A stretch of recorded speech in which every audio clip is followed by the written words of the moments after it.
بسم اللہ اللہم صلی علی محمد سبحان اللہ و بحمدہ سبحان اللہ العظیم سبحان اللہ و بحمدہ سبحان اللہ العظیم سبحان اللہ و بحمدہ سبحان اللہ العظیم سبحان اللہ و بحمدہ سبحان اللہ العظیم سبحان اللہ و بحمدہ سبحان اللہ العظیم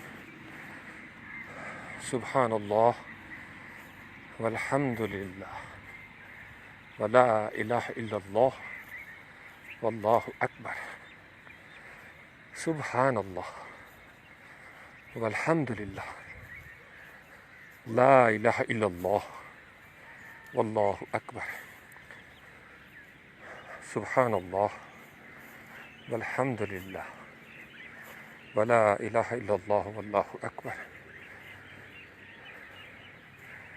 اللہم صلی علی سیدنا محمد وآلہ وعطرتہ بعدد کل معلوم لک استغفر اللہ استغفر اللہ استغفر اللہ العظیم الذی لا الہ الا هو الحی القیوم واتوب الیہ لا الہ الا اللہ محمد رسول اللہ صلی اللہ علیہ وآلہ وسلم۔ ہاں جی، سب دیکھنے سننے والوں کو السلام علیکم ورحمۃ اللہ وبرکاتہ۔ کیسے ہیں آپ سب لوگ؟ رات کو چونکہ بارش ہوتی رہی ہے تو میں محسوس کر سکتا ہوں بہت زیادہ تازگی، بہار، خوشبو۔ زیادہ تر خوشبو تو خیر دھوپ کے بعد ہی محسوس ہوتی ہے، لیکن پھر بھی ہوا میں بھی ایک مہک ہوتی ہے۔ تو آج جو میرا موضوع ہے جو میں آپ کے ساتھ شیئر کرنا چاہتا ہوں، ایسے ہی نماز کے بعد سے ایک تو رات کو چونکہ کافی دیر تک استاد محترم واصف باصفا کا جو نصاب ہے کرن سورج، اس میں ڈوبا رہا، تو اس میں ایک آخری جملہ جو میں نے شیئر بھی کیا فیس بک میں، اور وہ ایک قسم کا میرا ورد بن گیا آتے ہوئے راستے میں، کہ جتنا بڑا صادق ہوگا اتنی بڑی صداقت ہوگی۔ تو بظاہر دیکھا جائے تو 2-4 لفظ ہیں، 6 لفظ ہیں۔ جتنا بڑا صادق، یہ 3 لفظ ہیں، پہلا پیر ہے، ایکشن ہو رہا ہے، اور آگے ری ایکشن کیا آ رہا ہے، ایفیکٹ کیا ہو رہا ہے، کہ اتنی بڑی صداقت۔ تو میں کافی دیر تک اس پہ غور کرتا چلا گیا۔ پھر آتے ہوئے راستے میں جب میں تھوڑا سا جاگنگ کر رہا تھا تو میرے ذہن میں یہ چیز چل رہی تھی کہ پوری کائنات کے اندر مختلف اقسام کے جانور ہیں۔ آج آپ کے لیے نیا نکتہ ہے نوجوانوں کے لیے، تاکہ آپ اس پہ سوچیں۔ مختلف اقسام کے جانور ہیں، کچھ کو اسلام نے حلال قرار دے دیا کھانے کے لیے، کچھ کو حرام قرار دے دیا۔ پوری دنیا میں پرندے مختلف قسم کے ہیں، جانور ہیں، چوپائے وغیرہ، رینگنے والے جانور ہیں، انسیکٹس ہیں۔ تو اگر آپ کا کبھی تجربہ ہوا ہو، ہر جانور، پرندے کی، کیڑے مکوڑے کی یا حشرات الارض کی اپنی اپنی بو ہے، اپنی اپنی ایک ان کا باڈی کا ایک مہک ہوتی ہے اس میں۔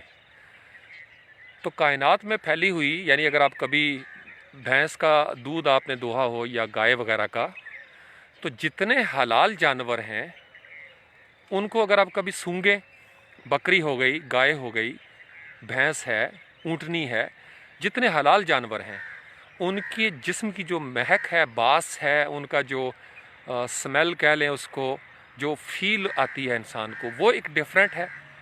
اور جتنے حرام جانور ہیں جن کا گوشت منع کیا گیا ہے، ان کی اگر آپ سمیل لیں تو وہ ایک ڈیفرنٹ ہے۔ یہ میری ذاتی فیل ہے ابھی تک، لیکن میں چاہتا ہوں کہ اس کے اوپر نوجوان ریسرچ کریں، صرف خوشبو کے پیرائے میں۔ پھر انسانوں سے ہم ملتے ہیں زندگی میں، آپ نے دیکھا ہوگا ہر انسان کے جسم کا ایک اپنا لمس ہوتا ہے، ہر انسان کے جسم کی ایک اپنی بو ہوتی ہے، خوشبو ہوتی ہے۔ تو میں آج آتے ہوئے یہی چیزیں سوچ رہا تھا کہ ہم چونکہ پوری کائنات کا، یہ میرا تھیسس ہے کہ ہم چونکہ پوری کائنات کا مجموعہ ہیں، یعنی کائنات میں جو کچھ پھیلا ہوا ہے وہ سارا کچھ سمٹ کے اس بیج کی صورت میں جس کا نام آدم ہے ہمارے سامنے موجود ہے۔ تو اس کا مطلب یہ ہے کہ ہمارے اندر ہر خوبی یا خامی کو جمع کر دیا گیا ہے۔ اچھا، جب میں یہاں پہ پہنچتا ہوں تو پھر میرے ذہن میں سوال پیدا ہوتا ہے کہ میں اپنے اندر سے خوشبو کیسے نکال سکتا ہوں، اپنے اندر سے کس طریقے سے بدبو کا خاتمہ کر سکتا ہوں؟ کیا خوشبو اور بدبو مستقل ہوتی ہے؟ کیا یہ عارضی ہوتی ہے؟ اچھی بو اور بری بو، یعنی بو ہے بیسیکلی تو لفظ بو ہوتا ہے کی ورڈ، پھر اس کے شروع میں آپ سابقہ لگا دیتے ہیں پریفکس خوش کا، وہ خوشبو بن جاتی ہے، اور اگر آپ اس کا پریفکس لگا دیتے ہیں بد تو بدبو ہو جاتی ہے۔ جیسے خوش خوراک ہوتا ہے، خوش کلام ہوتا ہے، اسی کے الٹ ہوتا ہے اینٹونیم بد کلامی، یا خوش لباس ہوتا ہے کہ انسان، اور پھر ہم کہتے ہیں کہ فلاں انسان جو ہے وہ بد لباس ہے۔ تو ان ساری چیزوں کو میں آج ریلیٹ کرتا جا رہا تھا، تو میں نے محسوس کیا کہ تمام بچے جب اپنے اپنے ماحول میں پیدا ہوتے ہیں تو اگر ان کی پیدائش سے پہلے ان کے ماحول میں اس بو کے شروع میں جو سابقہ لگا ہوا تھا، پری فکس یعنی پری برتھ جو سابقہ لگ چکا تھا، جو سبقت لے چکا تھا ماحول کے اندر، وہ اگر خوش والا لفظ تھا تو بچے کے جسم کے اندر جو خوبیاں ہیں اس کو، خوشبو کو ایکسپلور کرنے میں اس کو آسانی ملے گی، کیونکہ اس کو انوائرمنٹ بڑا سپورٹیو ملا، اس کے گھر میں، اس کے محلے میں، اس کی گلی میں اس کو کمپنی ایسی ملی، سنگت ایسی ملی کہ جس سے اس کے اندر سے ایک ایسا ماحول پیدا ہونا شروع ہوا کہ وہ جو حلال پہلو تھے، جو باس اس کے اندر موجود تھی، اس کے اندر شروع میں پری فکس لگنا شروع ہو گیا، خوش کا ایک پری فکس لگنا شروع ہوا۔ لیکن اگر اس کا ماحول اس طریقے سے پہلے سے موجود نہیں تھا تو پھر بد کا سابقہ جو ہے وہ لگنا شروع ہو گیا، وہ سبقت لے گیا۔ بعض اوقات یہ بھی ہوتا ہے کہ 50-50 ہوتا ہے، ماحول میں ملے جلے اثرات ہوتے ہیں، تو اس کا مطلب یہ ہوتا ہے کہ کہیں پہ انسان اچھا ہے، کہیں پہ تھوڑا سا برا ہے۔ ظاہری بات ہے انسانی آبادیاں زیادہ تر اگر ہم دیکھیں تو مکسچر ہی ہیں، ہم سب، کوئی بھی پرفیکٹ نہیں ہوتا، انسان کا پرفیکٹ ہونا بنتا بھی نہیں ہے۔ پرفیکشن وہاں پہ آتی ہے جہاں پہ اختیار نہ ہو، یہ بات یاد رکھیے گا۔ پرفیکشن وہاں پہ آئے گی جہاں پہ اختیار نہ چلتا ہو، یا وہ فرشتے ہو سکتے ہیں پرفیکشن میں، یا معصوم عن الخطا ہو سکتے ہیں پیغمبر، کیونکہ پیغمبر جو ہیں وہ ٹوٹلی 100% اللہ کی وحی کے تابع ہوتے ہیں اور اسی کے مطابق ان کی زندگی بسر ہوتی ہے۔ لیکن ہم خاک نشین جو خاک کے بنے ہوئے ہیں، ہمارے اندر مختلف جگہوں سے ایک مکسچر جو ہے وہ آنا شروع ہو جاتا ہے۔ تو اس لیے میں جب کسی بندے کو دیکھتا ہوں، کسی نوجوان کو کسی مذہب یا مسلک کے حوالے سے کچھ بھی ان کے رویے پہ، تو میں دیکھتا ہوں کہ یہ ان کی فطرت نہیں ہے، یہ ان کی عادت ہو گئی، خصلت ہو گئی، یہ ان کے اندر ایک رویہ ضرور بن گیا۔ وہ ریونج میں ہو سکتا ہے، ماحول کی تربیت کی وجہ سے ہو سکتا ہے، کسی بھی محرومی کی وجہ سے یہ چیز پیدا ہو گئی۔ لیکن اگر میں ان کو تھوڑا سا محبت کے ساتھ دیکھوں، مزید آگے غور کروں، تو مجھے لگتا ہے کہ ان کے اندر آج بھی ان کی اصل موجود ہے۔ آج بھی ہر انسان کے اندر، وہ چاہے کتنا ہی بدبودار ہی کیوں نہ نظر آ رہا ہو، انسان کی جو اصل ہے وہ فَنَفَخْتُ فِيهِ مِن رُوحِي، تو انسان جب اپنی اصل کے قریب ہوتا ہے تو پھر اس کو اس روح کی خوشبو آنا شروع ہو جاتی ہے، اور وہ جس قدر اس کے قریب ہوگا، یوں سمجھ لیجئے بہت دور سے آپ کو تھوڑی بہت خوشبو آ رہی ہے، آپ اس خوشبو کا پیچھا کرتے کرتے چل پڑتے ہیں، اور آپ کو پتہ چلتا ہے کہ ہاں فلاں جگہ پہ فلاں ایک باغ موجود ہے، یا کسی کے گھر میں حلوہ پک رہا ہے۔ تو خوشبو کے تعاقب میں جب ہم نکلتے ہیں تو ہم خوشبو کا سراغ پاتے پاتے اس کی تلاش میں ہم وہاں تک پہنچ جاتے ہیں۔ اسی طریقے سے کہیں سے بدبو آ رہی ہوتی ہے کمرے میں، تو ہم کہتے ہیں یار یا تو گیس لیک ہو رہی ہے، یا something is wrong with the street, کوئی گٹر ابل رہا ہے، کچھ نہ کچھ۔ تو ہر چیز کا ایک سراغ ہوتا ہے، وہ خوشبو ہو یا بدبو ہو، سراغ ہوتا ہے۔ یہ میں اس ضمن میں بات کر رہا ہوں۔ سجاد ایک بڑا اچھا نوجوان ہے، تو اس نے مجھ سے سوال کیا تھا کہ سر مجھے بچوں کی تربیت کے حوالے سے کچھ کبھی کسی سیشن میں بات کیجئے گا۔ تو میں تیسرے پہلو کے حساب سے اس کو ریلیٹ کروں گا اپنی پہلی دو باتوں کے ساتھ، کہ جتنا بڑا صادق اتنی بڑی صداقت۔ اب صادق اگر اس کا سابقہ صداقت والا لگ گیا ایک انسان کے اندر، کہ وہ صادق ہو گیا، وہ امین ہو گیا، اس کا مطلب یہ ہے کہ اس سے جڑی ہوئی ہر بات کے اندر صداقت آنا شروع ہو جائے گی، اس سے جڑے ہوئے ہر مشغلے کے اندر صداقت آنا شروع ہو جائے گی، یا اس سے نسبت رکھنے والی ہر چیز یا ہر بندے کے اندر صداقت کی ہی ریفلیکشن نظر آنا شروع ہو جائے گی۔ تو سجاد، ان دونوں باتوں کو جو میں نے انٹرو میں آپ کے سامنے رکھی ہیں، خوشبو اور بدبو، یہ جو سابقے ہیں، اگر آپ بچوں کے پیدا ہونے سے پہلے اپنے گھر میں اچھے سابقے تیار کر کے رکھیں یا اچھے لاحقے تیار کر کے رکھیں، تو اس کا مطلب یہ ہے کہ آپ کے بچوں کو آتے ساتھ ہی اچھا سابقہ مل جائے گا۔ ان کا واسطہ جس چیز سے پڑے گا وہ ایک اچھی خوش کے لفظ کے ساتھ ان کا واسطہ پڑے گا۔ خوش مزاجی ہو سکتی ہے، خوش لباسی ہو سکتی ہے، خوش قسمتی ہو سکتی ہے، خوش نصیبی ہو سکتی ہے۔ آپ سمجھ رہے ہیں نا؟ تو ہمیں اپنے سابقے جو ہیں وہ پہلے سے تیار کر کے رکھنے ہیں۔ بچوں سے پہلے، دنیا میں آنے سے پہلے ہم اگر سابقے اچھے رکھیں گے یا لاحقے ہمارے اچھے ہوں گے تو بچوں کا اٹھنا بیٹھنا، ان کا سابقہ، ان کا لاحقہ، یعنی جن چیزوں سے ان کا الحاق ہوگا یا جن چیزوں پہ وہ پاؤں رکھ کے آگے بڑھیں گے، وہ ان کو ایک اچھا گراؤنڈ جو ہے وہ نظر آ جائے گا۔ اس کو مزید تھوڑا سا سٹیپ اپ کریں۔ میں اپنی ذاتی زندگی سے آپ کو بتا سکتا ہوں کہ انسان اگر بچوں کو صرف لیکچرنگ کرتا رہے تو بچوں پہ بالکل اثر نہیں ہوتا۔ اگر آپ بچوں کو بھاشن دیتے رہیں اور بچوں کو آپ تقریریں سناتے رہیں، یقین مانیے بچوں کے اوپر بالکل اثر نہیں ہوتا، اور اگر کوئی اثر وہ آپ کے سامنے رکھیں بھی کہ جی ہم پہ اثر ہو رہا ہے، تو وہ 1% 2% آپ کے خوف کی وجہ سے ہوگا۔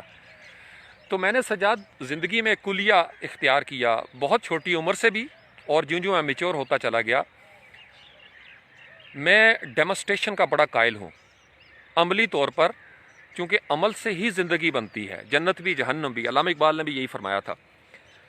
میں اگر بچوں کو کہوں کہ آپ صبح خیزی کیا کریں اور خود میں منہ کھول کے سو رہا ہوں اس وقت، تو بچے کبھی بھی صبح خیزی کی طرف نہیں آئیں گے۔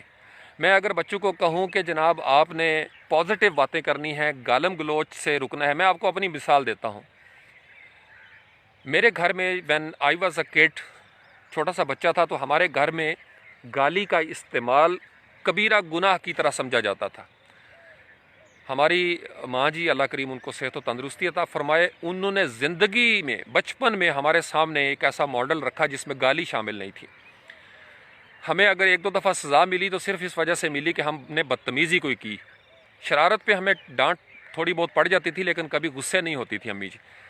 تو میں نے دیکھا کہ ہمارے ماحول میں، ہمارے گھر میں سابقہ یہ تھا کہ گالی آپ نے نہیں دینی، بدتمیزی آپ نہیں کر سکتے، بے ادبی آپ نہیں کر سکتے۔ So we learned it because our mother demonstrated this. انہوں نے ایک عمل کے طور پر ایک ماحول بنا کے رکھا تھا۔ بڑائی صاحب بھی سن رہے ہیں، انہیں پتہ ہے ہمارے جو ماحول ہے، ہمارے آس پڑوس میں کچھ ایسے گھر بھی تھے جہاں پہ بچوں کے آنے سے پہلے گالی کا ایک ماحول تھا۔ مثلا شوہر نے اگر بیوی کو بلانا ہے تو گالی دے کر بلائے گا۔ شوہر نے اگر گھر میں بھینس رکھی ہے تو وہ اس بھینس کو اگر دودھ دھوتے ہوئے اس بھینس نے غلطی سے اس کو دم مار دی تو اس نے اس کو گالیاں دی۔ تو اگر آپ بچوں کے آنے سے پہلے ہی یہی کام کر رہے ہیں تو یقین مانیے بچہ جب دنیا میں آئے گا تو وہ گالیوں سے باز نہیں آئے گا۔ آپ نے اس کو ماحول میں ڈیمونسٹریٹ جو کیا وہ آپ کے قول اور فعل میں تضاد آ گیا ہے۔ تو بچہ قول سے زیادہ فعل کی طرف دیکھتا ہے۔ تو اس لیے اگر آپ یہ چاہتے ہیں کہ بچے آپ کے صبح ایکسرسائز میں نکلیں گراؤنڈ میں، تو آپ کو، اگر آپ نوجوان ہیں اور مجھے سن رہے ہیں، تو اس بات کا اہتمام کریں کہ اس سے پہلے آپ کی شادی ہو آپ خود گراؤنڈ میں آنا جانا شروع کر دیں۔ میں اس لیے نوجوانوں میں زیادہ دلچسپی لیتا ہوں۔ مجھے زندگی بھر اس چیز کا بڑا فائدہ ہوا، مجھے لیکچر نہیں دینے پڑتے۔ میں نے جو بات سمجھانی ہوتی ہے میں وہ پہلے کر کے بتا دیتا ہوں۔ پھر جو میچور ہو جاتے ہیں نوجوان، تو میں انہیں وہ بات بتاتا ہوں کہ جب میں آپ کی عمر میں تھا تو یہ کام میں نہیں کر سکا، یا میرے اندر وہ موجود نہیں تھا علم کی صورت میں، یا میرے نفس نے مجھے موقع نہیں دیا کہ میں اس چیز کی طرف کر سکوں، اور مجھے کسی نے اس طریقے سے سمجھایا نہیں۔ میرے یہ جو ڈیلیما تھا، میری یہ جو کلیمٹیز تھیں یوتھ کی، مجھے اس وقت اس طریقے سے گائیڈنس نہیں ملی، تو میں اس کمی کو پوری کرتا ہوں۔ تو اس میں بھی تاثیر پیدا ہو جاتی ہے چونکہ میں ٹرو ہوں اپنے ایکسپریشن میں۔ تو اگر آپ بچوں کو صبح خیزی کی طرف لے کے آنا چاہتے ہیں، آپ چاہتے ہیں کہ آپ کے بچے پازیٹیو ہو جائیں، تخریب سے دور ہو جائیں، تعمیر کی طرف آ جائیں، تو آپ اپنے آپ سے ابھی سوال کریں کیا آپ ڈیمونسٹریٹ کر رہے ہیں اپنی ذات میں؟ تو آپ کے بچے وہی بنیں گے جو آپ کے ماحول میں ایگزسٹ کر رہی ہوگی ریالٹیز۔ تقریروں سے آپ جتنا مرضی اچھے ان کو قاری صاحب کے پاس بٹھا دیں، جتنا مرضی اچھا موٹیویشنل سپیکر ساری زندگی تقریریں کرتا رہے، لیکن اگر آپ نے بچوں کو ڈیمونسٹریٹ نہیں کیا تو بچے جو ہیں وہ کبھی بھی عملی طور پر وہ کامیاب انسان نہیں بن سکتے۔ نمبر ایک، یہ انڈیویجول لیول کی بات بتا رہا ہوں جہاں پہ آئیڈیالزم ہوتی ہے۔ اب آ جائیں ہم اپنے اجتماعیت کی طرف جہاں پہ ہمارے ہاں ریئلزم ہمیں چاہیے ہوتی ہے۔ اگر کوئی ریاست یا حکومت یا علماء کرام یا مشائخ عظام یا پیران کرام اگر اپنی زندگی میں ڈیمونسٹریٹ کرنے میں ناکام ہو جائیں، نمبر ایک، اس کا جز اگر ڈیمونسٹریٹ نہ کر سکیں جو کچھ وہ کہہ رہے ہیں آئین کی روح سے، تو عوام بھی اسی طریقے سے بیہیو کرتے چلے جاتے ہیں۔ اس طریقے سے ٹریننگ ہوتی ہے قوموں کی، جب اکابرین ایک کام کرتے ہیں تو ڈیمونسٹریٹ کرتے ہیں، جب وہ ڈیمونسٹریٹ کرتے ہیں تو نیچے بتانے کی ضرورت نہیں پڑتی، نیچے آپ کو لاٹھی چارج کی ضرورت نہیں پڑتی، چونکہ آپ کے بڑے جو ہیں وہ یہ کام کر رہے ہیں، وہ ڈیمونسٹریٹ کر رہے ہیں۔ اسی وجہ سے ہمارے ہاں بہت سارے پرابلمز جنم لیتے تھے کہ ہمیں یہ فیل ہوتا رہا کہ جو ہمیں بتا رہا ہے اس کے اوپر قانون لاگو نہیں ہوتا، لیکن ہم جو سن رہے ہیں ہمارے اوپر قانون لاگو ہوتا ہے۔ حالانکہ سسٹم کی تعریف یہ ہے کہ انسان جس سسٹم کو بناتا ہے سب سے پہلے اپنے اوپر اس سسٹم کو لاگو کرتا ہے۔ اگر کسی آفس کا سسٹم باس کے اوپر لاگو نہ ہو رہا ہو تو اس کی ٹیم میں کبھی بھی یونٹی پیدا نہیں ہو سکتی۔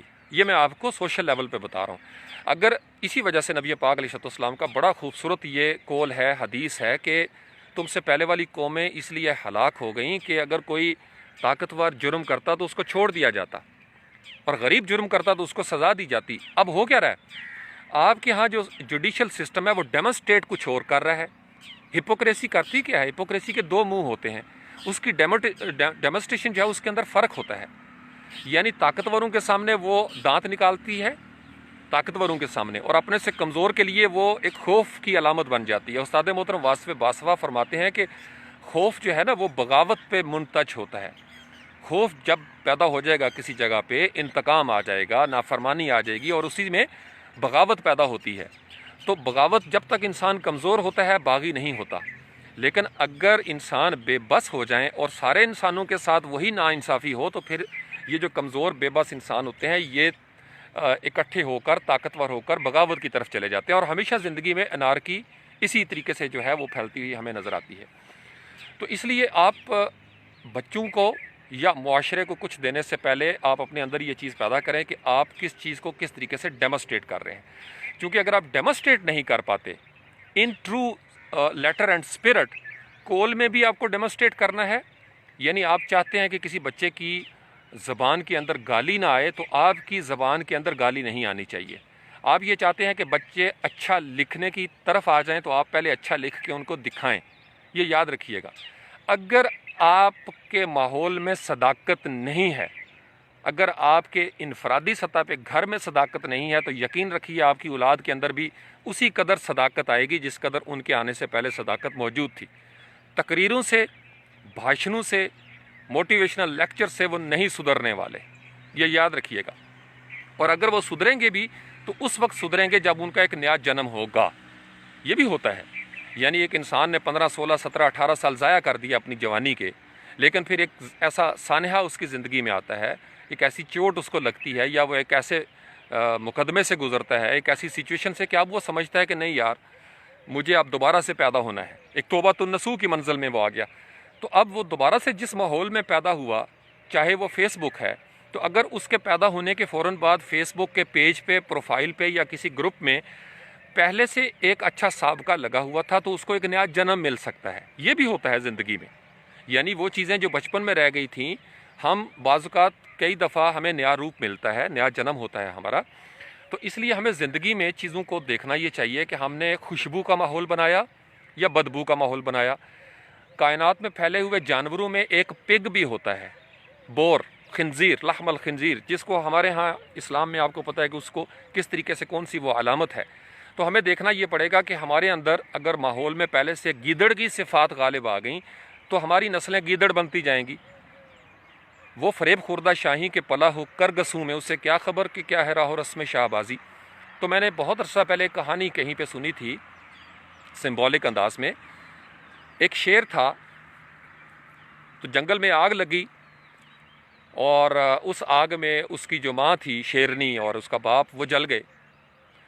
تو وہ شیر جو تھا وہ بالکل چھوٹا سا بچہ تھا، ابھی دودھ پیتا، تو وہ بھاگتا ہوا سہما ڈرا جناب چلتا گیا تو ایک گاؤں میں پہنچ گیا، یعنی جنگل کے ساتھ ہی ایک دوسرا سا ایریا تھا، چونکہ گاؤں آپ سمجھ لیں گاؤں بھی جل گیا تھا۔ تو ایک بکری جو تھی نا، بکری، اس نے شیر کو دیکھا اور وہ ڈر گئی، کیونکہ اسے پتا تھا یہ شیر ہے۔ شیر نے سمجھا اتنا چھوٹا تھا کہ یہ میری ماں ہے، تو وہ اس کے پیچھے پیچھے چل گیا۔ تو جناب کرتا رہا کافی دیر اس کو فالو کرتا رہا، آخر کار بکری جو ہے وہ بھی بیچاری رک گئی۔ اس نے کہا اس سے مجھے خطرہ تو کوئی نہیں، تو اس نے دیکھا وہ بھوکا پیاسا ہے، تو شیر نے بکری کا دودھ پینا شروع کر دیا۔ لو جناب وہ آہستہ آہستہ، اور بھی بہن بھائی اس کے تھے وہاں پہ جنگل میں، تو وہ پورا ایک ریوڑ بن گیا بکریوں کا، اور اس میں شیر بھی تھا۔ اب شیر جو ہے وہ بھی انہی کی طرح جیسے انسان گھاس کھاتا، دل تو اس کا نہیں کرتا تھا چونکہ اس کی فطرت میں شامل نہیں، لیکن بحالت مجبوری اس کو اسی طرف رہنا پڑا۔ کافی طویل عرصہ گزر گیا، اب وہ کھیلتا تھا بکروں کے ساتھ، بکریوں کے ساتھ، وہی اس کی زندگی تھی، اور وہ سمجھتا تھا کہ وہ بھی ایک لیلا ہے۔ ایک دفعہ کسی دوسرے جنگل سے کوئی شیر آیا، دوسرے جنگل سے کوئی پرانا بزرگ شیر، تو وہ جو بکری تھی، ماں قبیلے کی سردار الفا، اس نے کہا کہ بھاگو، تو وہ جو شیر تھا وہ بھی بھاگا، اس لیے کہ اس کی اماں کہہ رہی تھی، بکری جو ہے وہ کہہ رہی تھی کہ بھائی بھاگو، چونکہ شیر جو ہے وہ بکریوں کا دشمن ہے، ان کو کھا جاتا ہے۔ تو وہ شیر نے دیکھ لیا کہ ان کے ساتھ بکریوں کے ریوڑ کے ساتھ ایک شیر بھی ہے، وہ بڑا پریشان ہوا۔ خیر اس نے پیچھا کرنا شروع کیا، اس نے کہا کہ میں اس کو بتاؤں بھائی تم میرے قبیلے کے ہو۔ تو ایک دفعہ اس نے خیر کسی طریقے سے گھیر لیا اس شیر کو، پکڑ لیا، اور وہ جناب تھر تھر کانپ رہا ہے شیر، حالانکہ اچھا خاصا تھا۔ اس نے کہا بھائی تم مجھ سے کیوں ڈر رہے ہو؟ اس نے کہا میری اماں کہتی ہے تم مجھے کھا جاؤ گے۔ اس نے کہا یار تم میرے اپنے برادری کے ہو، میں تمہیں نہیں کھاتا، ہماری فطرت یہ ہے، سرشت یہ ہے کہ ہم نے شکار دوسروں کا کرنا ہے۔ اس نے کہا نہیں نہیں نہیں، آپ جھوٹ بولتے ہیں، یہ وہ، میں تو بکری ہوں یا لیلا ہوں۔ اس نے کہا نہیں تم، وہ اس کو لے گیا، ایک پانی کا دریا تھا اس طریقے سے، تالاب سا۔ اس نے کہا شکل دیکھو یہاں پہ۔ جب اس نے شکل دیکھی تو وہ اپنے آپ سے روشناس ہوا، اس کو اپنی پہچان ہوئی، ریفلیکشن دیکھی۔ اس نے کہا کہ میرے ذہن میں جو کچھ تھا وہ بکری کی شکل تو اور طرح کی تھی، میں نے کبھی آئینے میں اپنی شکل دیکھی نہیں۔ تو انسان جب عرفان نفس کے مرحلے سے گزرتا ہے تو اسے اپنی اصل نظر آتی ہے۔ تو اس نے اپنی اصل شکل دیکھی، اور پھر وہ جب شیر دھاڑا غصے میں، یعنی پنجہ مارا بوڑھے شیر نے اس کو دوسرا سبق دینے کے لیے، تو اب جب اس کو غصہ آیا اس نوجوان شیر کو، تو اس کے اندر اس غصے میں پہلے اس کے ذہن میں آواز آتی تھی میں کی، میمنا جیسے بولتا ہے۔ اب جب اس نے آئینے میں اپنی شکل پہلے دیکھ لی تو اب اس کی آواز جو تھی وہ شیر کے غرانے کی آواز تھی۔ یہ دوسرا سبق اس کو ملا، یعنی جب وہ اپنی ذات سے آگاہ ہو گیا، اس کو پتہ چل گیا، عرفان نفس ہو گیا اس کو، اب اس کی اصل جب لوٹی تو اس کی آواز بھی واپس آ گئی، یعنی وہ تھی اس کے اندر ہی کہیں۔ لیکن جب اس نے ماحول بدل دیا، اس بوڑھے شیر نے سابقہ لگا دیا اس کے ساتھ کہ تم شیر ہو، اس کو بتا دیا، تو وہ فریب خوردہ شاہی کے پلا ہو کرگسوں میں، اگر ایک ایگل کو ولچرز میں پالا جائے تو وہ اس وقت تک ولچر بنا رہے گا جب تک اس کو یہ احساس نہ دلا دیا جائے کہ بابا تم ایگل ہو۔ یہ یاد رکھیے گا۔ تو اس لیے سجاد آپ نے بچوں کو ان کے پیدا ہونے سے پہلے یا بہت بچپن میں جو کام آپ چاہتے ہیں کہ وہ کریں، آپ پہلے ان کو کر کے دکھائیں۔ مثلا میں چاہتا ہوں کہ میرے بچے جو ہیں وہ علم حاصل کریں، لیکن ان کے پیدا ہونے کے فوراً بعد میرے گھر میں اگر تاش کا ماحول ہے یا ہر وقت ٹی وی چلتا رہتا ہے، فار ایگزامپل میں کہہ رہا ہوں، یا وقت ضائع ہو رہا ہے، تو میرے بچے کبھی بھی وقت کا صحیح استعمال نہیں سیکھیں گے جب تک ان کی زندگی میں کوئی اچھا استاد ہے وہ نہیں آئے گا۔ تو مجھے بچوں کو ان کے پیدا ہونے سے پہلے یا بہت چھوٹی عمر میں کتابوں کے ماحول میں ڈالنا پڑے گا۔ یہ جو گاؤں میں بڑے لوگ پڑھ گئے، اور اس وقت گورنمنٹ میں بھی ایسے لوگ بیٹھے ہوئے ہیں جو رورل ایریاز کے ہیں، پرانے وقتوں کا جو ہمارا سسٹم آف ایجوکیشن تھا، وجہ کیا ہے؟ آپ بھی سوال کرتے ہیں، اکثر آپ نے ڈسکشنز میں دیکھا ہوگا کہ جی پہلے کیا وجہ تھی کہ لوگ اتنے کامیاب ہو گئے؟ وجہ یہ تھی کہ ان لوگوں کے گھروں میں اگرچہ ماں باپ اتنے زیادہ پڑھے لکھے نہیں تھے، لیکن شوق بہت تھا، ہل چلاتے تھے کھیتوں کے اندر اور ترستے تھے کہ ہمارا بچہ بابو بن جائے بڑا پڑھ لکھ کر، تو خود ہل چلاتے تھے، بھینسیں جو ہے چراتے تھے، لیکن اپنے بچوں کے لیے ان کو نہیں پتا ہوتا تھا کہ انگریزی کی کتاب کا سیدھا حصہ کون سا ہے اور الٹا حصہ کون سا ہے، لیکن شوق اتنا تھا کہ وہ اپنے بچوں کا احترام کرتے تھے کہ یار یہ پڑھنے والا بچہ ہے. تو اگر ماحول احترام والا ہوگا تو بچہ وہی بنے گا. لیکن اگر آپ، جو میں نے آپ کو پہلے بھی کئی سیشن میں بتایا کہ آج دونوں پارٹیاں ایک دوسرے کو ڈی گریڈ کرنے میں پیش ہیں. میں جب چھوٹا سا بچہ تھا مجھے یاد ہے، I still remember wisdom of my teachers. ہمارے استاد ہر روز بار بار ڈرل کرتے تھے، ہمیں ڈسپلن دیتے تھے کہ اپنے ماں باپ کے سامنے اف مت کرنا. یہ اسکول میں ہم جاتے تھے، وہ ہمیں ٹرینڈ کر کے بھیجتے تھے ایک اچھا تابع دار بچہ بنا کے. ہم نے گھر میں آنا تو ہم نے اچھا بچہ بن چکا ہونا، کیونکہ ہمارے استاد محترم نے کہا تھا. لو جی، گھر میں بیٹھنا، کھانا شنا کھانا، بہانے سے رات کو سوتے ہوئے ماں جی ہمارے کانوں میں کیا ڈالتی تھیں، استاد اگر تم سے ناراض ہو گیا تو کبھی اللہ تم سے خوش نہیں ہو سکتا. لو جناب، ادھر سے یہ پارٹی ان کو اپ گریڈ کر رہی ہے. اسکول میں جانا تو استاد محترم کی طرف پشت بھی نہیں کرتے تھے کہ اگر ہم استاد محترم سے پہلے بیٹھ گئے تو بے ادبی ہے، ہماری پشت ان کی طرف ہوگی تو بے ادبی ہے، اللہ ناراض ہو جائے گا. اگر ہم نے ان کو تم کہہ دیا تو اللہ ناراض ہو جائے گا. اگر ہمارا لہجہ ان کے سامنے بلند ہو گیا تو اللہ ناراض ہو جائے گا. تو یہ چیزیں ہمیں والدہ نے دیں، گھر سے ملیں. اور والدہ کا جو عشق ہے آج کے دن تک موجود، وہ استاد نے دیا. تو دونوں پارٹیوں نے اپنی ملی بھگت سے، جس کو میں لاڈ سے کہتا ہوں، ایک دوسرے کے مقام کو بلند کر کے رکھا. انفارچونیٹ کیا ہوا، بچے دنیا میں آئے تو سابقے ختم ہو گئے ہمارے. یہ سابقے تھے جن کی وجہ سے ہم سبقت لے جاتے تھے. اب سابقے کیا رہ گئے؟ استاد یہ کہتا ہے کہ والدین بچے پیدا کر لیتے ہیں اور پڑھا نہیں سکتے. میں when I was lecturer in college, تو میرے پاس ایک والد صاحب آئے تو ہنستے ہوئے، میرے ساتھ ایک ٹیچر بیٹھے ہوئے، تو انہوں نے کہا جی آپ اپنے بچوں کو وقت نہیں دیتے. تو اس بندے نے جس کرب سے یہ بات کی کہ اگر میں بچوں کو وقت دوں گا تو فیس کہاں سے دوں گا، مہنگی ہوگی نا تعلیم. اچھا، تو استاد نے کیا اس میں کیا کہ جی والدین کو آج کل سمجھ نہیں آتی، بیٹھے رہتے ہیں، پتہ نہیں کیا کرتے. بے شک ریئلٹی بھی ہوگی، لیکن آپ بچوں کو سابقہ غلط دے رہے ہیں. آپ بچوں کو ایک اہم ترین جو رول ماڈل ہستیاں ہیں ماں باپ، ان سے آپ ان کو ڈسکنیکٹ کر رہے ہیں. نقصان کیا ہوا؟ بچے گھر میں آئے، بچوں کے اندر بے ادبی آ گئی، ماں باپ کے گستاخ ہو گئے، ڈسکنیکٹ ہو گئے ماں باپ کے ساتھ. تو ریونج کیسے لیا ماں باپ نے؟ ماں باپ نے کاپیاں دیکھیں، چونکہ ماں باپ کے پاس وہ شعور نہیں تھا. ماں باپ نے کہا کہ آج کل کی بچیاں ہیں 18 19 سال کی، ان کو اپنی لپسٹک کی پڑی رہتی ہے، استانیاں بن کے آ جاتی ہیں پلے گروپ میں اور فون پہ بیٹھی رہتی ہیں ہر وقت. اب بچہ سن رہا ہے، یہ یاد رکھیے، پہلے بچے نے سنی ہے ٹیچرز کی بات تو ماں باپ ڈی گریڈ. اب اس نے سنی ہے ماں باپ کی بات تو استاد کی وہ کیا احترام کرے گا؟ یا اگر باپ یہ کہہ رہا ہے کہ آج کل کے استاد جو الو کے پٹھے ہیں. میں نے اپنے کانوں سے یہ سنا ہوا ہے ایک والد صاحب کو اپنے بچوں کو یہ بھاشن دیتے ہوئے، اور میں نے بڑی برے طریقے سے ان کو سنپ کیا اکیلے میں. میں نے کہا قبلہ آپ کو پتہ ہی نہیں آپ کر کیا رہے ہو، آپ ایک نسل کو بگاڑ رہے ہو. اور یہ وہ کھیتی تھی جس کے بیج، جس کے سابقے لگائے جاتے رہے ہمارے کچھ عرصے میں. یہ فصل ہے جو ہم کاٹ رہے ہیں، یہ بدتمیزی کی، خود سری کی، بے ادبی کی، یہ فصل ہے جو ہم کاٹ رہے ہیں. تو ہمیں اگر اپنے ماحول کو اٹھانا ہے، اپ لفٹ کرنا ہے، تو ہمیں دوبارہ سے اپنے آپ کو سجاد پہلے سے ماحول بنانا پڑے گا. اور اس میں ہمارے سارے لوگ شامل ہوتے ہیں. یاد رکھیے، یہ وڑائی صاحب ہیں، ان کو پتہ ہے ہم گلی میں کھڑے نہیں ہو سکتے تھے. ہماری گلی میں سے گزرنے والا کوئی کسی بھی ذات کا انسان، کسی بھی سوشل سٹیٹس کا انسان، یعنی بظاہر اس کو آپ کہہ لیں کہ وہ غریب ترین انسان ہی کیوں نہیں، اس کی بھی ریٹ تھی ہمارے اوپر. وہ بھی، میں سید گھرانے کا تھا، سادات کا اور چودھریوں کا جیسے گاؤں میں ایک سیٹ اپ ہوتا ہے سوشل اپ لفٹنگ کا.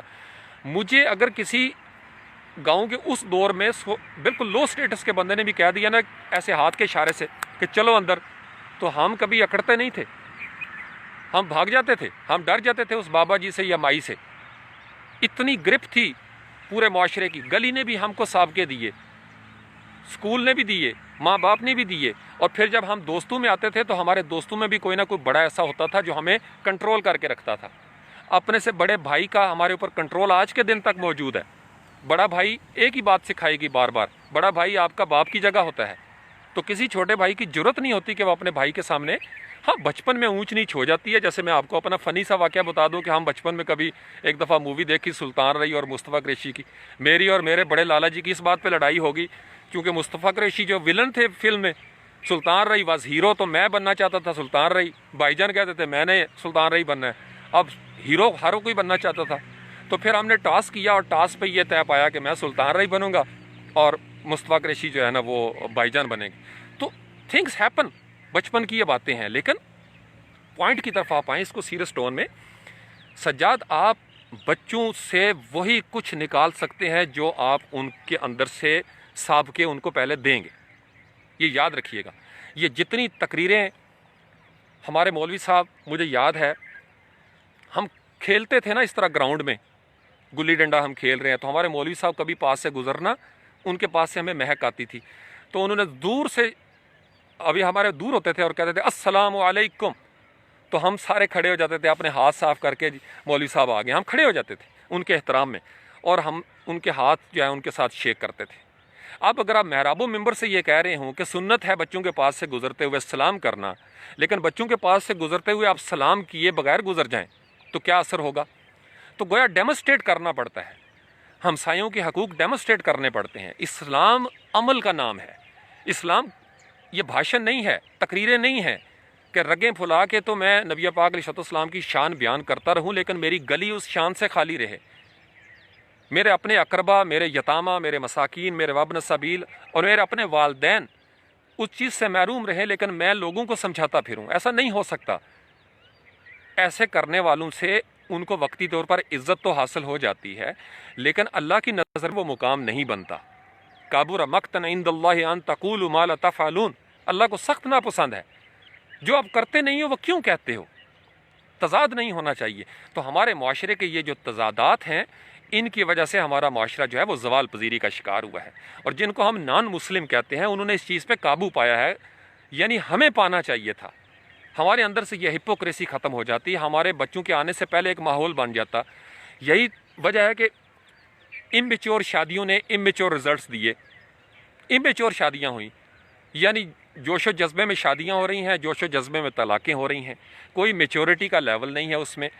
شادی جو ہے یہ دو چار گانے گانے کا نام نہیں ہے کہ آپ نے رومانس میں دو چار گانے گا دیے شادی ہوگی۔ شادی is the agreement of lifetime, پوری زندگی کا سمجھوتا ہے۔ آپ ایک نسل کو لے کے چلو گے آگے، آپ نے معاشرے کو کیا دینا ہے، آپ سمجھ رہے ہو؟ تو آپ جو کچھ چاہتے ہیں کہ ہو وہ پہلے کر کے دکھائیں۔ آپ کو بچوں کے آنے سے پہلے یا بہت چھوٹی عمر میں علم دوستی کا سابقہ تیار کرنا پڑے گا، امن دینا پڑے گا۔ اگر آپ پرامن نہیں ہیں تو آپ بچوں کو امن نہیں دے سکتے۔ تو جو خوشبو آپ کے اندر پیدا ہو گئی وہی آپ کی اولاد میں جائے گی۔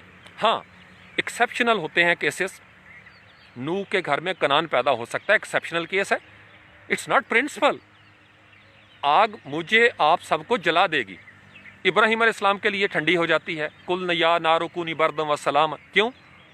وہ ایک ایکسیپشنل کیس ہے، وہ ایک میراکلس سٹیٹ میں ہم چلے جاتے ہیں۔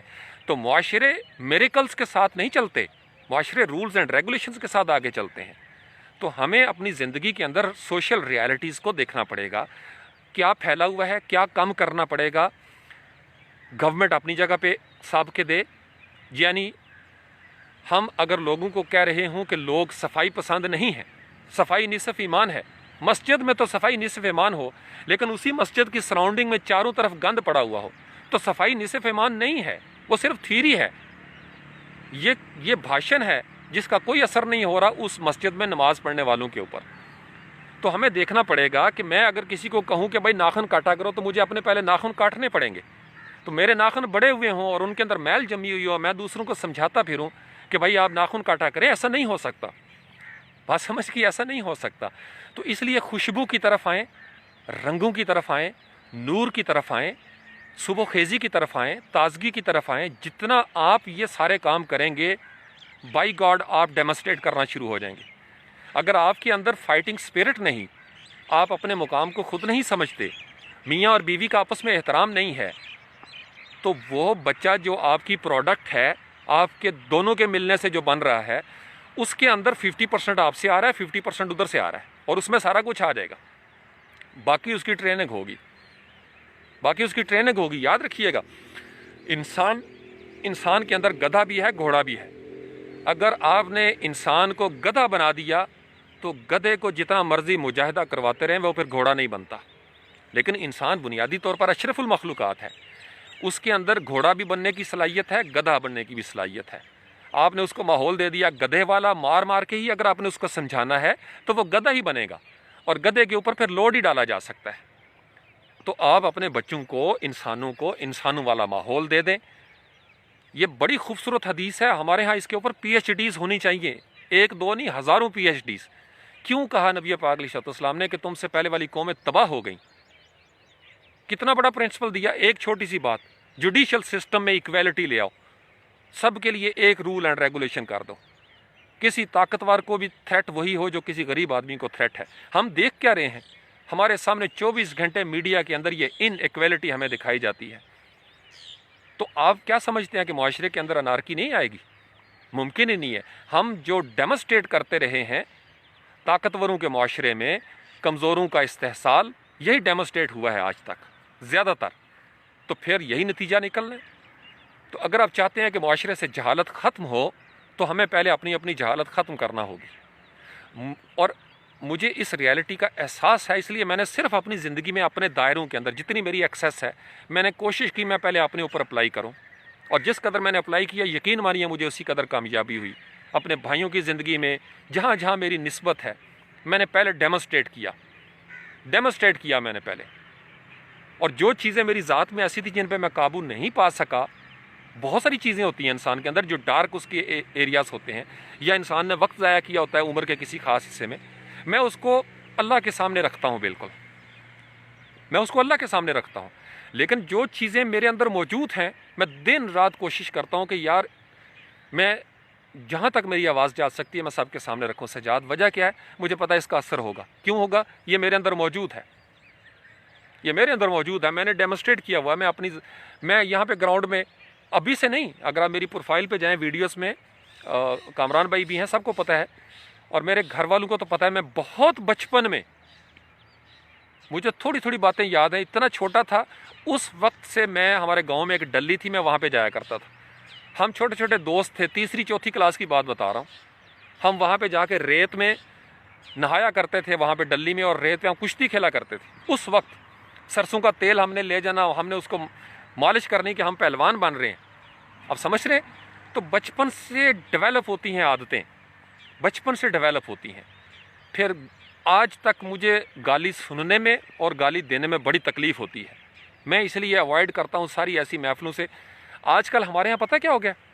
جن لفظوں کو ہمارے گھروں میں سننا گناہ کبیرہ سمجھا جاتا تھا، وہ فیس بک پہ میں دیکھتا ہوں دوست کو کہہ رہا ہے ماں بہن کی گالی دے کے۔ It has become fun for us, اور احادیث رسول میرے سامنے آتی ہے، میں رو پڑتا ہوں کہ ایک وقت آئے گا کہ انسان کو احساس ہی نہیں ہوگا وہ کتنا بڑا گناہ کر رہا ہے۔ ایک بیسٹ فرینڈ ہو، ہمارے ہاں تصور یہ تھا کہ یہ تمہارا بیسٹ فرینڈ ہے تو اس کی بہن جو ہے وہ تمہاری بہن ہے، اس کی ماں تمہاری ماں ہے، اس کا باپ تمہارا باپ ہے، اس طرح ہمارے رشتے بنتے تھے۔ اب آپ کے لیے یہ بے معنی چیز ہو گئی کہ آپ نے دوست کو بہن کی گالی دے دی، آپ نے اپنے دوست کو ماں کی گالی دے دی، اور آپ نے اس پہ ہنسنا شروع کر دیا، اور جس کو دی گئی وہ بھی ہنس رہا ہے، آگے سے وہ بھی ہنس رہا ہے۔ مطلب گناہ جب پھیل جاتا ہے، بد اخلاقی جب پھیل جاتی ہے تو اٹ بیکمز فیشن، اور جب وہ چیز فیشن بن جاتی ہے تو ہمیں معیوب نہیں لگتی، چونکہ بچوں کو یقین مانیے، آپ کبھی جائیں جامعات کے اندر، میں جب ایم فل کر رہا تھا 2016 سے ہمارا جب سیشن سٹارٹ ہوا، میں نے دیکھا عام چیز بن گئی ہوئی ہے گالی۔ دوست ہیں کٹھے بیٹھ کے کھا پی رہے ہیں، ابے تیری بہن کی، ابے تیری ماں کی، اور دے آر لافنگ۔ تو مقصد یہ ہے کہ ریئلائزیشن ختم ہو گئی ہمارے ہاں، وہ چیزیں کول کی سطح پہ، فیل کی سطح پہ ہم ڈیمونسٹریٹ کرنے میں ناکام ہو گئے، اور اساتذہ بھی ایسا پیچھے کیوں ہٹ گئے؟ کیونکہ اگر استاد نے، ہاں میں نے وقت دیکھا ہے، میں لیکچرر تھا، میرے ایک اسٹوڈنٹ نے کوئی بدتمیزی کی کسی کے ساتھ، اور میں نے اپنی استاد کی پوری رٹ قائم کی اس کے ساتھ۔ بہت امیر طاقتور انسان، اس کی فیملی، اس کے نانا ابو، یعنی میں ناراض ہو گیا اس کے ساتھ، اپنے اسٹوڈنٹ کے ساتھ، وہ مجھ سے معافی مانگنے کے لیے آئے پوری فیملی کہ شاہ صاحب آپ اس کے ساتھ راضی ہو جائیں۔ میرا بڑا اچھا اسٹوڈنٹ تھا، لیکن ایک بدتمیزی مجھ سے برداشت نہیں ہوئی کسی کے ساتھ اس کی، اور آج کے دن تک وہ بڑا سکسیسفل انسان ہے۔ ہماری رٹ تھی، اگر آپ کے ٹیچر کو آپ اپنے سوشل سٹیٹس کے ساتھ تھریٹ کر رہے ہیں، آپ نے معاشرہ بگاڑ دیا۔ اگر کوئی استاد اس وجہ سے بچے کو نہیں ڈانٹ رہا کہ اس کا ابو جو ہے وہ پولیس میں ہے یا فلاں ادارے میں ہے یا فلاں ادارے میں ہے، یا بچہ جو ہے، میں اس لیے کہتا ہوتا ہوں بچوں کے اوپر نظر رکھا کریں۔ آپ کے بچے آپ کے عہدوں کو کیش کرواتے ہیں، آپ کے عہدوں کو اگر انہوں نے کیش کروا دیا، معاشرے کے اندر ایک بڑی خطرناک رسم شروع ہو جائے گی۔ استاد کی رٹ قائم کریں، اور خدا کے لیے اساتذہ کرام ماں باپ کی رٹ قائم کریں، آپ دونوں کی وجہ سے رٹ قائم رہے گی۔ اور تیسرے نمبر پہ ہمارے اکابرین ہیں، جو کچھ بھاشن آپ نیچے عوام کو دیتے ہیں، پہلے عملی طور پر اپنے زندگیوں کے اندر اس کی جھلک پیدا کریں۔ آپ سادہ ہو جائیں گے، نیچے بھی سادگی آ جائے گی۔ آپ سچے ہو جائیں گے، نیچے سچائی آ جائے گی۔ جتنے بڑے آپ صادق ہوں گے، اتنی بڑی صداقت آپ کے معاشرے میں آ جائے گی۔ محراب و منبر والے صادق ہو گئے، سننے والے سارے صادق ہو جائیں گے۔ محراب و منبر پر حریت ہوگی، غیرت ہوگی، خودی ہوگی، عظمت ہوگی، تو مقتدی سارے عظیم ہوتے جائیں گے۔ پھر بلال حبشی جیسا غلام بھی امیر بن جاتا ہے، صادق کی بات ہوتی ہے صلی اللہ علیہ وآلہ وسلم۔ تو ہمارے ہاں جس قدر صداقت ہوگی، اسی قدر صداقت آگے جائے گی۔ ہم جس قدر صادق ہوں گے، کامل ہوں گے، اسی قدر صداقت اور کمال جو ہے وہ نسلوں میں ٹریول کرے گا۔ تو ہمیں کوشش یہ کرنی چاہیے کہ before our children are born, یا ہم کوئی بھی پروجیکٹ جب شروع کریں، یہ نوجوانوں کے لیے بھی ہے، اس کو اسکل کے ساتھ جوڑ لیں۔ آپ کی شخصیت ہی اسکل لیتی ہے۔ اگر آپ پہلے سے وقت ضائع کرنے والے ہیں، پہلے سے آپ جو ہے وہ ٹھنڈ پروگرام میں جاتے ہیں، تو جو مرضی اسکل آپ کو دے دی جائے، آپ نے وہی کرنا ہے جو آپ کی فطرت بن گئی ہوئی ہے، جو سابقے آپ کو ملے ہوئے ہیں۔ تو اعتبار کی طرف آئیں۔ اعتبار کا رشتہ بڑا زبردست ہے، ماحول کا رشتہ بڑا زبردست ہے۔ ماحول وہ چیز جس نے گھیرا ہوا ہے، اس کو کہتے ہیں ماحول، وہ جو ارد گرد پھیلا ہوا ہے۔ تو ماحول کے اندر سابقے اور لاحقے اچھے کریں۔ یہ آج کا میسج تھا۔ مجھے نہیں پتا اب تک آواز میرے کس طرح پہنچی، لیکن آج موسم بڑا خوبصورت اور تازہ ہے، اور موسم کے بھی سابقے ہوتے ہیں۔ موسم ایسے سابقے لگاتا ہے، بعض اوقات ایسی ہوا کا جھونکا آتا ہے سابقہ بن کر کہ انسان بے ساختہ ٹیرس پہ مسکرانا شروع کر دیتا ہے کہ ہوا پتہ نہیں کہاں سے ٹکرا کے آئی ہے، کون سی خوشبو آ رہی ہے اس میں سے، تو آکھی سونے نو ہوائے نہیں۔ پھر انسان وہ نعت جو ہے نا وہ پڑھنا شروع کر دیتا ہے، آکھی سونے نو ہوائے نہیں جے تیرا گزر ہوئے، یا السلام علیکم صلی اللہ علیہ وسلم۔ تو پھر انشاءاللہ زندگی رہی تو آپ سے بات ہوگی، اس پہ غور کیجئے گا۔ آپ سب لوگوں کے لیے بہت ساری دعائیں، کوشش کریں ماحول بنائیں، سابقے اچھے لگائیں، لاحقے اچھے لگائیں۔ جب سابقے اور لاحقے ہماری ذات میں اچھے ہو گئے تو ہماری ذات سے جڑے ہوئے ہر انسان کو اچھا ملے گا۔ آپ اگر خوشبو والے ہیں تو جس سے آپ گلے ملیں گے، جس سے ہاتھ ملائیں گے، اس میں خوشبو منتقل ہوگی، یہ یاد رکھیے گا۔ اگر آپ کا صداقت کا پہلو غالب آ گیا باطل قوتوں کے اوپر، تو صداقت غالب آ جائے گی معاشرے کے اندر۔ تو ہم سب کی ذمہ داری ہے، صرف حکمرانوں کی نہیں، سب کی ذمہ داری ہے۔ یہ جو ہم نے کچھ عرصے سے یہ گیم بنائی ہوئی ہے نا کہ اس پہ بھی الزام، اس پہ بھی الزام، اس پہ بھی الزام، ہم سب ایک دوسرے پہ باری باری الزام لگاتے ہیں۔ اس طرح نہیں ہوگا، آپ کو تھوڑا سا پریٹینڈ کرنا پڑتا ہے، ڈیمونسٹریٹ کرنا پڑتا ہے۔ اچھے ماحول کے لیے بہت ساری چیزیں جو ہے وہ ظاہر کرنا پڑتی ہیں۔ ٹھیک ہے جی، السلام علیکم۔ دھوپ نکل آئی اور میں اب نکلوں گا واپس، پھر انشاءاللہ تعالی زندگی رہی تو بات ہوگی۔ اللہ کریم آپ سب لوگوں کو خوش رکھے، آپ کے ماحول کو، آپ کی ذات کو خوش و خرم بنائے، مہکتا ہوا بنائے۔ آپ لوگ خوشبو کے ماحول میں زندہ رہیں، آپ کی نسلیں خوشبو کے ماحول میں زندہ رہیں، آپ خود بھی تر و تازہ رہیں، مہکتے رہیں، روشن رہیں، آپ کی آنے والی نسلیں بھی روشن رہیں، مہکتی رہیں۔ اللہ کریم آپ کو ان اللہ یرزق من یشاء بغیر حساب کی مد میں بغیر حساب کے کریم اور احسن رزق عطا فرمائے، اور وہ جو واللہ خیر الرازقین ہے، بہترین رزق عطا کرنے والا، وہ خیر کا رزق آپ کو اتنا دے کہ آپ اسی خیر کے ساتھ معاشرے میں تمام لوگوں کے اندر وہ رزق جو ہے وہ خیر کے ذریعے تقسیم کرتے رہیں۔ بہت ساری دعائیں، اپنے والدین کا بہت احترام کریں، اپنے اساتذہ کا بہت احترام کریں۔ السلام علیکم ورحمۃ اللہ وبرکاتہ۔